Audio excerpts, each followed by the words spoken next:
ये कहानी एक ऐसी माँ के ऊपर आधारित है जो अपने बच्चों को एक एटिक के अंदर बंद कर देती है और फिर इन बच्चों के बीच में वहाँ पर क्या क्या होता है ये हम आज की इस एक्सप्लेनेशन में देखने वाले हैं। आज मैं जिस फिल्म को एक्सप्लेन करने वाला हूँ उसका नाम है फ्लावर्स इन एटिक और ये फिल्म 2014 में रिलीज हुई थी। मूवी की शुरुआत होती है और हमें एक फैमिली दिखाई जाती है। इस फैमिली में 6 लोग होते हैं, क्रिस्टोफर, कैथी, कोरल और 2 ट्विंस कोडी और कैरी। इनके डैड, जिसका नाम भी क्रिस्टोफर होता है, वो अक्सर अपने काम के चलते बाहर रहते थे। आज बहुत दिनों बाद इनके डैड क्रिस्टोफर अपने घर आए हैं और उसको देखकर उसके बच्चे और उसकी वाइफ बहुत ज्यादा खुश होते हैं। क्रिस्टोफर अपनी वाइफ के लिए एक बहुत महंगा नेकलेस लाता है और यहाँ हमें पता चलता है कि क्रिस्टोफर का प्रमोशन हुआ है और उसके काम के साथ साथ उसकी सैलरी भी बहुत ज्यादा बढ़ चुकी है। अब इसी खुशी में ये लोग आज रात अपने घर पर एक पार्टी रखते हैं, पर पार्टी में क्रिस्टोफर की जगह एक ऑफिसर आता है और उसकी वाइफ को बताता है कि एक एक्सीडेंट में क्रिस्टोफर की डेथ हो गई है। अब ये सुनते ही कोरल शॉक्ड हो जाती है और इसके बाद से ही वो डिप्रेशन में चली जाती है। फिर एक दिन कैथी कोरल से पूछती है कि आपने आगे क्या सोचा है। तब कोरल उसको बोलती है कि एक ऐसी औरत के लिए नौकरी करना बहुत मुश्किल है जो एक हाउसवाइफ हो और उसके 4 बच्चे हों। अब इसी टेंशन में कोरल एक एड्रेस पर बार बार चिट्ठियां भिजवाती है और उसकी कई कोशिशों के बाद एक दिन कोरल को उसकी चिट्ठी का रिप्लाई आता है जिसको पढ़कर कोरल बहुत ज्यादा खुश हो जाती है। फिर कोरल अपने बच्चों को बताती है कि जिस एड्रेस पर वो चिट्ठियां भेज रही है वो एड्रेस तुम्हारे नाना का है। इस पर कैथी उससे पूछती है कि आपने तो बताया था कि हमारे कोई नाना नहीं है, जिस पर कोरल उसे बोलती है कि तुम्हारे डैड और मैंने भागकर शादी की थी, जिसके बाद से तुम्हारे नाना और नानी हमसे नफरत करने लगे थे, इसलिए तुम्हारे पापा नहीं चाहते थे कि तुम लोगों को इस बारे में पता चले।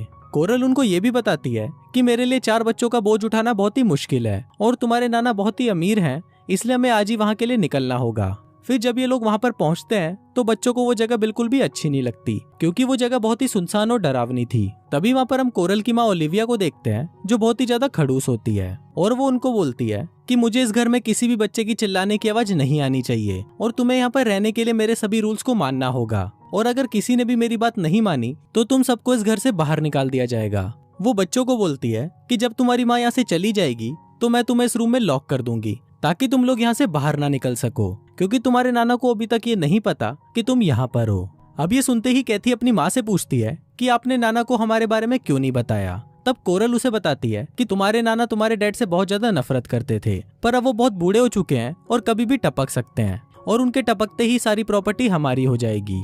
अब बच्चों के पास और कोई ऑप्शन नहीं था, इसलिए वो अपनी माँ की बात मान लेते हैं। इसके बाद वो खड़ूस नानी उन बच्चों को इस घर के रूल्स बताती है। वो बताती है कि तुम लोग इस रूम से बाहर नहीं जा सकते और तुम्हें दिन का 3 बार का खाना दे दिया जाएगा और लड़का लड़की एक साथ एक बाथरूम को इस्तेमाल नहीं कर सकते और अगर छोटे बच्चों को खेलना है तो ऊपर एटिक है और वो वहाँ खेल सकते हैं। फिर जब ओलिविया वहाँ से चली जाती है तो वो सभी लोग एटिक देखने के लिए ऊपर जाते हैं, पर बच्चों को वो जगह बिल्कुल भी पसंद नहीं आती क्योंकि वो जगह बहुत ही गंदी थी। फिर एक दिन जब बच्चे ऊपर चिल्ला रहे होते हैं तभी वहाँ पर उनकी नानी आ जाती है। अब क्योंकि इन बच्चों ने रूल्स तोड़ा था तो इनको सजा तो मिलनी थी, पर कोरल अपने बच्चों की सारी गलती अपने ऊपर ले लेती है जिस वजह से सजा भी कोरल को मिलती है। फिर ओलिविया कोरल की पीठ पर चाबुक से बहुत मारती है और सभी बच्चों को उसके निशान दिखाती है। फिर जाने से पहले ओलिविया उनको बोलती है कि तुम सब शैतान के बच्चे हो और ये बोलकर वो वहाँ से चली जाती है। फिर अगले दिन कैथी अपनी मॉम से पूछती है कि नाना और नानी डैड से इतनी नफरत क्यों करते हैं, जिस पर कोरल उसे बताती है कि तुम्हारे नाना मेरे काफी करीब थे, वो ज्यादातर मेरे साथ ही रहा करते थे,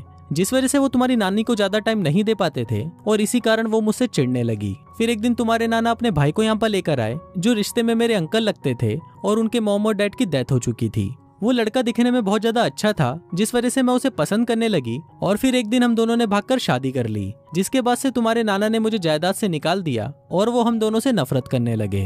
अब काफी हफ्ते बीत जाते हैं पर कोरल अपने बच्चों से मिलने नहीं आती, इसलिए कैथी दिनों को काउंट करने के लिए दीवार पर एक कैलेंडर बनाती है।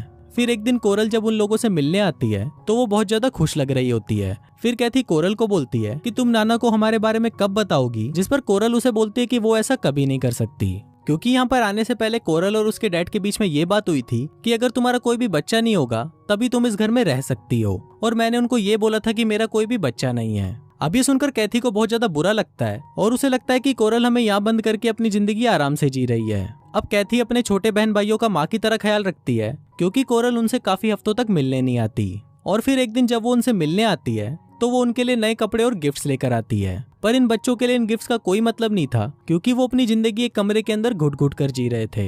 इसके बाद कोरल उनको बताती है कि आज घर में एक पार्टी है जिसपे कैथी और क्रिस्टोफर उस पार्टी में जाने की जिद करने लगते हैं। अब कोरल इसके लिए मान तो जाती है पर वो उनको बोलती है कि तुम लोगों को सब कुछ छुप कर देखना होगा, और वो उन दोनों को एक टेबल के अंदर छुपा देती है। फिर वहाँ कैथी देखती है कि उसकी माँ पार्टी में बहुत ज्यादा खुश लग रही है, और वहीं हमें कोरल के फादर भी दिखाए जाते हैं जो कि व्हील चेयर पर होते हैं। फिर जब पार्टी खत्म होने वाली होती है तो कैथी और क्रिस्टोफर अपनी माँ को किसी अनजान आदमी को किस करते हुए देखते हैं। ये देखते ही कैथी वहां से चली जाती है, पर क्रिस्टोफर को वो घर देखना था, इसलिए वो पूरा घर देखने के लिए चला जाता है। पर जब ये बात कोरल को पता चलती है तो क्रिस्टोफर की इस गलती पर कोरल उसे मारने लगती है। फिर एक दिन कैथी क्रिस्टोफर को एक गंदी किताब पढ़ते हुए देख लेती है, और फिर बाद में वो इस बारे में कोरल को बताती है, जिस पर कोरल उसे बोलती है कि लड़का और लड़की की बॉडी में उम्र के साथ साथ कई तरह के चेंजेस होते हैं, और ये बोलकर वो कैथी को एक ड्रेस पहनने के लिए देती है। फिर जब कैथी उस ड्रेस को ट्राई कर रही होती है तभी वहाँ पर क्रिस्टोफर आ जाता है, और कैथी को इस तरह देखकर उसके मन में फीलिंग्स जागने लगती है। लेकिन तभी वहाँ पर उनकी नानी आ जाती है, और उसको लगता है कि ये भाई बहन तो आपस में ही लगे हुए हैं। फिर ओलिविया कैथी को सजा के तौर पर उसके बाल काटने को बोलती है, और अगर उसने ऐसा नहीं किया तो उन्हें एक हफ्ते तक खाने को कुछ नहीं मिलेगा। पर कुछ टाइम बाद वो उनको खाने के लिए खाना दे देती है, पर वो रात को कैथी के बालों पर टार लगा देती है, जिस वजह से क्रिस्टोफर को कैथी के बाल काटने पड़ते हैं। पर इसी दौरान वो काफी ज्यादा क्लोज आ जाते हैं, और उन दोनों के लिए ही एक दूसरे में फीलिंग्स जागने लगती है। अगले सीन में हम कोरल को देखते हैं, जो अपने बच्चों से मिलने वहाँ पर 4-5 महीनों बाद आती है, और वो अपने बच्चों को बताती है कि उसने शादी कर ली है, और वो 4-5 महीनों से हनीमून पर थी, जिस वजह से वो उनसे मिलने नहीं आ पाई।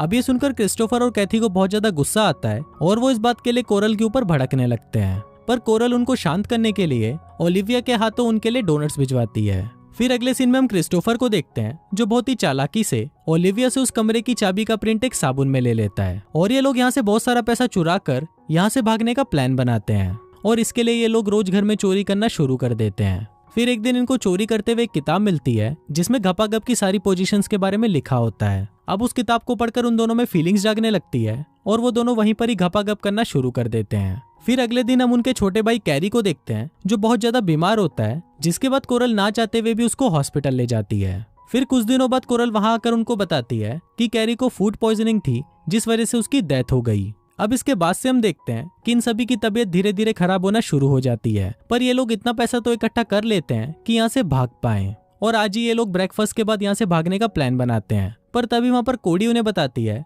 कि इस चूहे की मौत हो गई है, और ये चूहा वही डोनट खा रहा था जो उस दिन उनकी मॉम ने भिजवाए थे। अब ये सब देखकर हम व्यूवर्स को पता चलता है कि इनकी मॉम ही अपने बच्चों को मरवाना चाहती है, ताकि वो अपनी बाकी की जिंदगी अपने नए हस्बैंड के साथ आराम से जी सके। फिर थोड़ी देर बाद वहाँ पर ओलिविया आ जाती है, जिसको देखकर वो तीनों बच्चे वहाँ से भागने लगते हैं। ओलिविया लोगों को रोकने की कोशिश करती है, पर ये लोग वहाँ की लाइट्स बंद कर देते हैं, क्योंकि उनको पता था कि ओलिविया को अंधेरे से बहुत डर लगता है। अब ओलिविया अंधेरे से बहुत ज्यादा घबरा जाती है, और वो उनसे रिक्वेस्ट करती है कि प्लीज ऐसा मत करो। इस पर क्रिस्टोफर उसको बोलता है कि तुम तो हमें मारने वाली थी, जिस पर ओलिविया उन्हें बताती है कि डोनट्स में जहर मिलाने का प्लान तुम्हारी माँ का था। पर यह बात सुनकर उन लोगों को कोई फर्क नहीं पड़ता, क्योंकि उनके लिए उनकी माँ पहले से ही मर चुकी थी। फिर वो तीनों ऊपर से एक रस्सी फेंककर नीचे आ जाते हैं, और वहां से भागकर एक ट्रेन में चढ़ जाते हैं, और इसी के साथ ही ये फिल्म यहीं खत्म हो जाती है।